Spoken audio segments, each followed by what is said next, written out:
नमस्कार मंडळी, सीमाज लाईफस्टाईल या चॅनलमध्ये आपलं सर्वांचं खूप खूप मनापासून स्वागत आहे. श्री स्वामी समर्थ. आपण सगळेजण कधी ना कधी म्हणतो की मी कुणाचं वाईट केलं नाही तरी मला दुःख का, आणि कधी कधी असंही म्हणतो की तो माणूस एवढा वाईट वागतो तरी त्याला काहीच कसं होत नाही. तर या सगळ्या प्रश्नांचे उत्तर संतांनी एका शब्दात दिले आहे. कर्म. संत म्हणतात, जसे पेरसे बीज तसे उगे पीक. कर्माची गती अचूक असते, त्यात चूक कधीच होत नाही. कर्म म्हणजे फक्त कृती नाही, विचार, वाणी आणि कृती हे तिन्ही मिळून कर्मबंध. आपण मनात वाईट विचार ठेवतो, बोलताना कडू शब्द वापरतो आणि मग म्हणतो मी काय केलं. संत ज्ञानेश्वर महाराज सांगतात, कर्माची फळं भोगावे लागले टळीता टळेना. कोणी देव कुणावर अन्याय करत नाही, तो फक्त न्याय करतो. त्यासाठी ही कथा पूर्ण ऐका.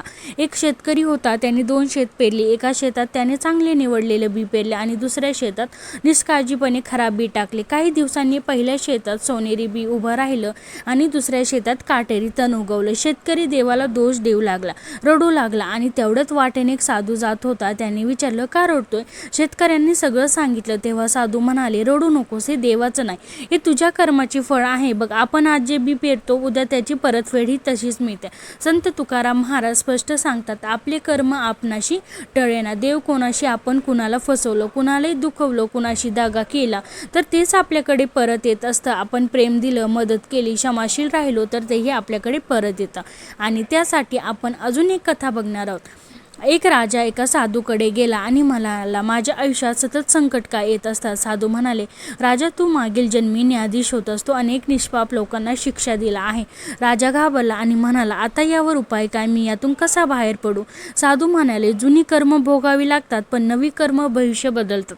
सेवा कर, दया ठेव, चांगली कर्म कर. संत नामदेव महाराज सांगतात, नाम घेता पाप जळती, कर्मबंध तुटती. मंडळी, भक्ती म्हणजे कर्मातून बळ काढणं नाही. भक्ती म्हणजे कर्म शुद्ध करणं आणि त्यासाठी नामस्मरण करा, निष्काम कर्म करा, अहंकार सोडा आणि मग कर्माचा फेरा आपोआप सैल होतो. लक्षात ठेवा, आजचं दुःख हे कालचं कर्म आहे आणि आजचं कर्म ही उद्याचं भविष्य आहे.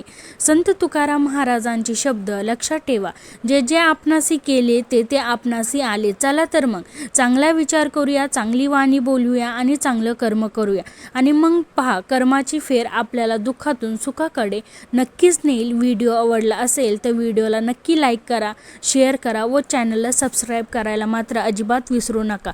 व्हिडिओ शेवटपर्यंत पाहिल्याबद्दल अगदी मनापासून तुमचे खूप खूप आभारी आहे.